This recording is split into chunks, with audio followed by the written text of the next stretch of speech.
నర్సరావుపేటలో పోలీసుల తీరుకు నిరసనగా YS MPP ఎన్నికలకు బాయ్కట్ చేస్తున్నాం. ఈ రాష్ట్రంలో పోలీస్ రాజ్యాంగం నడుస్తుంది. లోకేష్ రెడ్ బుక్ రాజ్యాంగం నడుస్తుంది.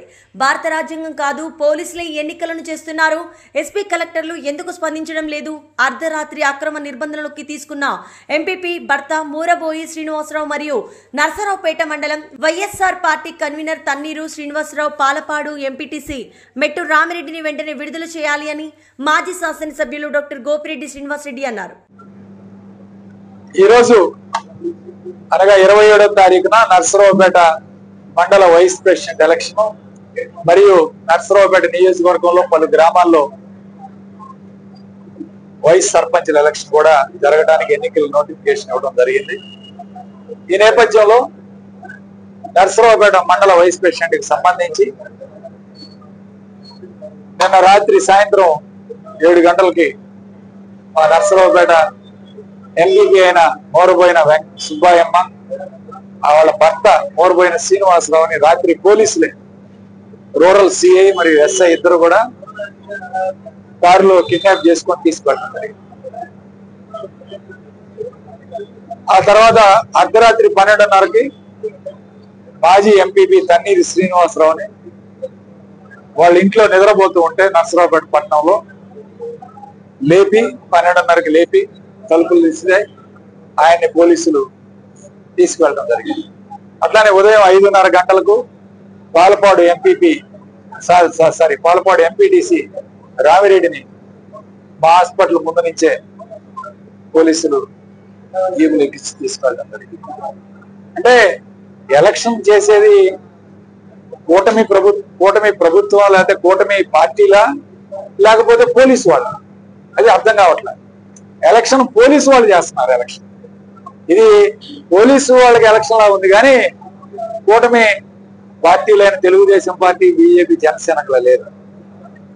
ఈరోజు ఎస్పీ ఆఫీసు నర్సరావుపేటలో పట్టణంలో 200 మీటర్లు ఆయన ఆఫీసుకి దగ్గరలో పోలీసులు ఈ విధంగా ప్రవర్తిస్తూ ఉంటే ఈ రాష్ట్రంలో ఎటువంటి పరిపాలన సాగుతుంది? ఎస్పీ గారి కనుసన్నల్లో ఈరోజు ఈ యొక్క పోలీసులు ఈ రకంగా మా యొక్క ఎంపీపీ భర్తని మాజీ ఎంపీ ముగ్గురిని కిడ్నాప్ కాదు ముగ్గురిని స్వాధీనం తీసుకొని ఈరోజు తీసుకువెళ్తున్నారు. నేను అడుగుతా ఉన్నాను, వాళ్ళని తీసుకువెళ్ళి వాళ్ళ చేత మా ఎంపీటీసీకి ఫోన్లు చేయించడం, లేకపోతే వాళ్ళ యొక్క కుటుంబ సభ్యులకి ఫోన్ చేయించడం, వాళ్ళని బెదిరించడం, ఏ విధంగానైనా మీరు తెలుగుదేశం పార్టీ మద్దతు ఇవ్వండి. తెలుగుదేశం పార్టీకి ఒక్క ఎంపీటీసీ ఉన్నారు. 16 ఎంపీటీసీలో 15 ఎంపీటీసీలు వైఎస్ఆర్ కాంగ్రెస్ పార్టీలో ఉన్నారు. మరి ఇలాంటి తరుణంలో ఏ విధంగా చేయగలం? ఈరోజు ప్రజాస్వామ్యం అంటే గౌరవం లేదు.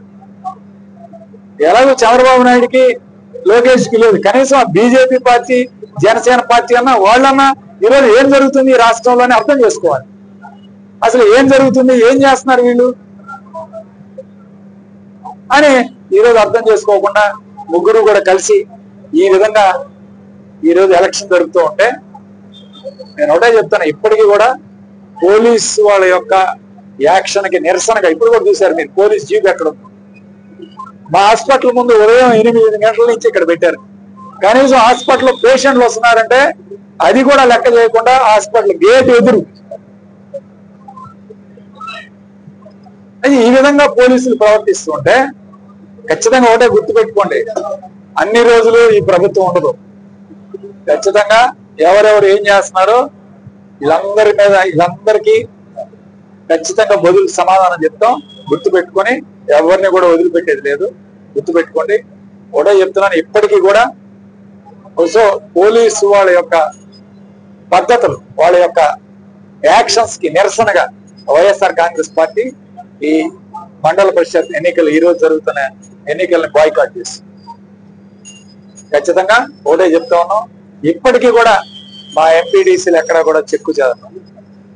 మా ఎంపీడీసీలు అందరూ గర్వంగా మాతో పాటే ఉన్నారు.